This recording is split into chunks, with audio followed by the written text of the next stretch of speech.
Puji Tuhan, bertemu kembali dalam Sapaan Harian GKJ Manahan, Kamis 9 Mei 2024.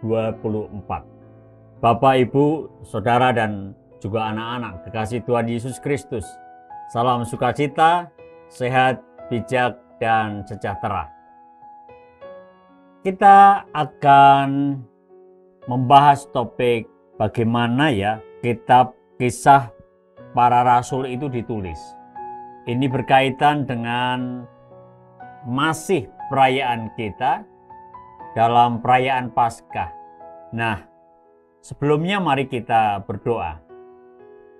Bapa yang Maha Baik, kami mengucap syukur oleh karena kasih karunia-Mu.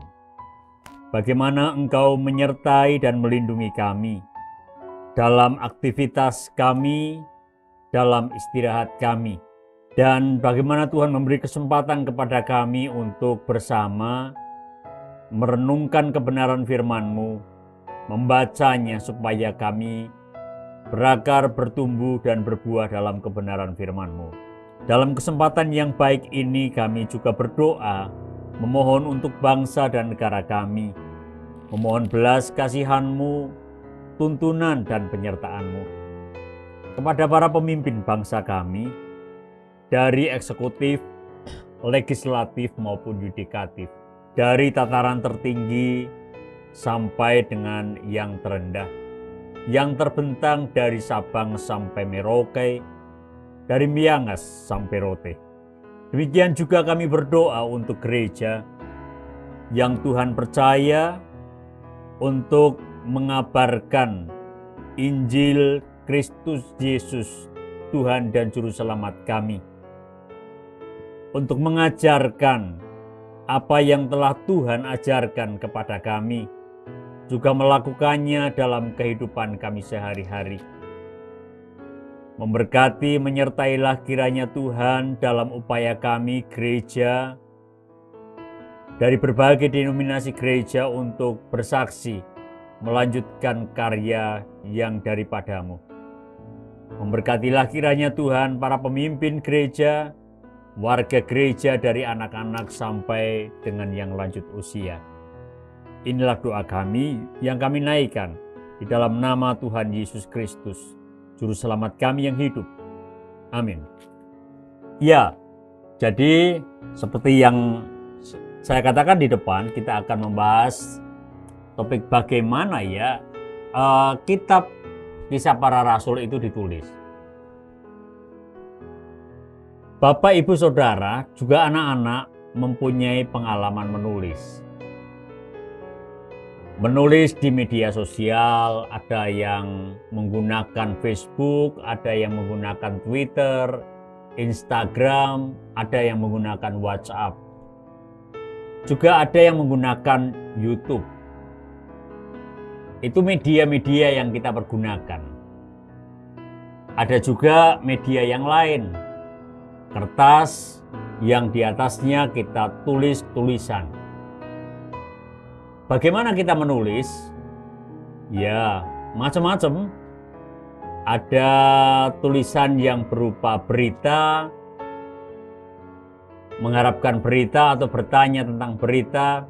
Jadi bagaimana kita menulis itu berkaitan dengan apa tujuan kita menulis, kan? Demikian juga ketika kita membahas kitab Kisah Para Rasul. Bagaimana Kisah Para Rasul ini ditulis?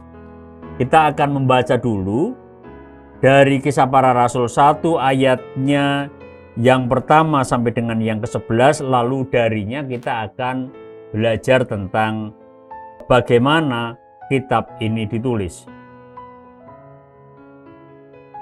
Firman Tuhan mengatakan, "Hai Theophilus, dalam bukuku yang pertama, aku menulis tentang segala sesuatu yang dikerjakan dan diajarkan Yesus, sampai pada hari Ia terangkat.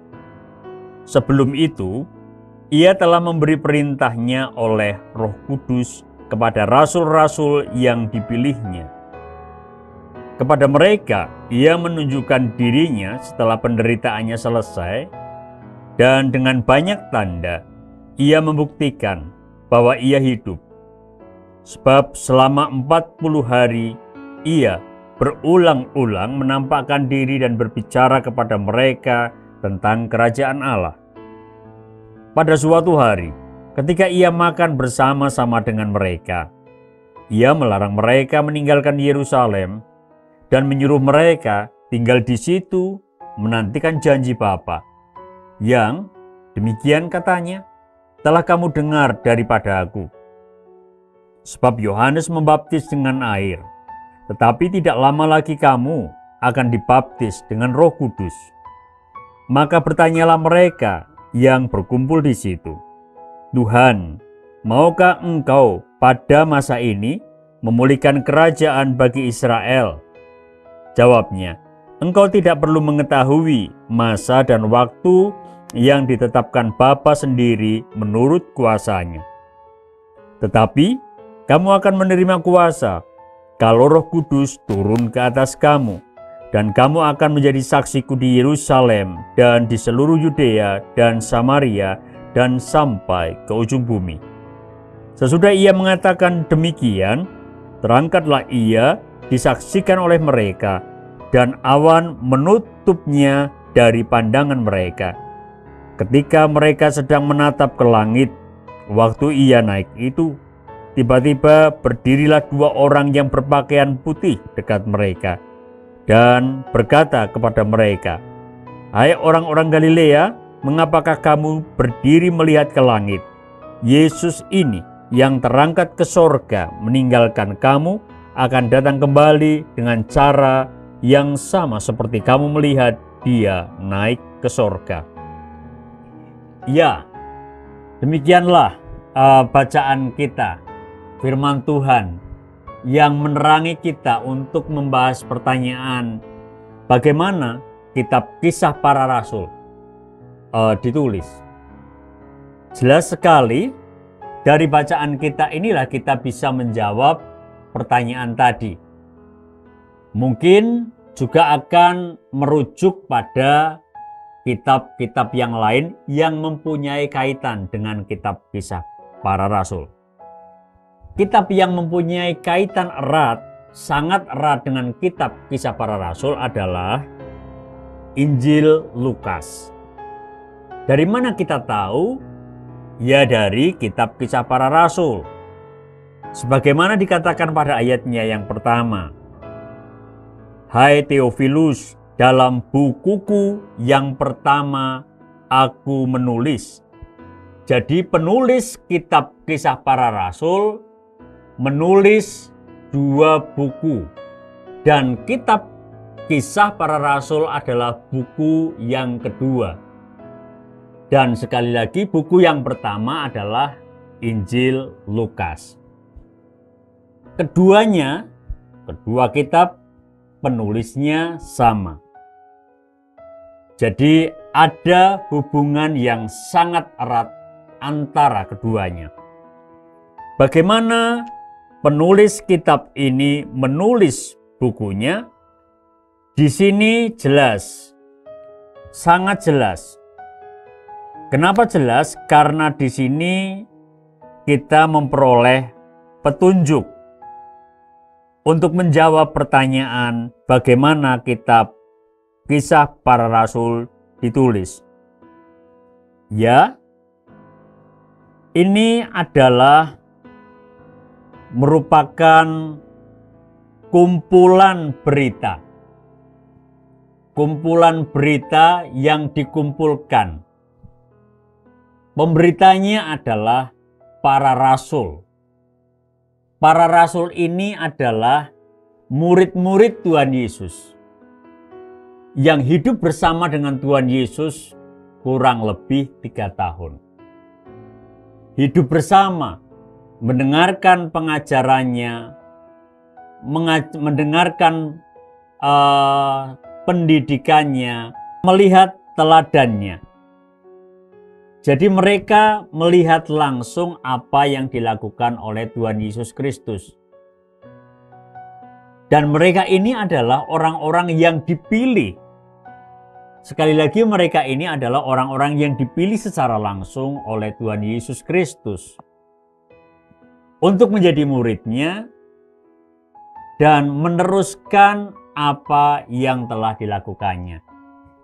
Inilah cara kitab Kisah Para Rasul ditulis.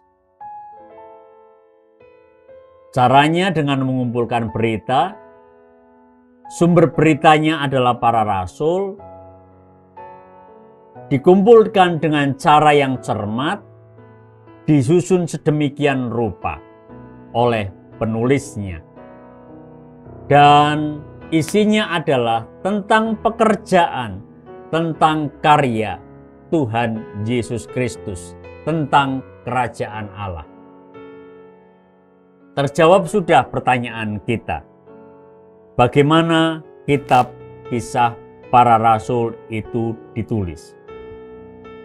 Dengan demikian kita bisa mengatakan, sungguh kitab Kisah Para Rasul, kisah-kisahnya, apa yang ada di dalamnya dapat dipercaya, diyakini, menjadi panduan untuk kita semuanya.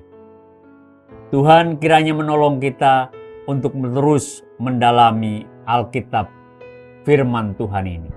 Tuhan memberkati. Amin.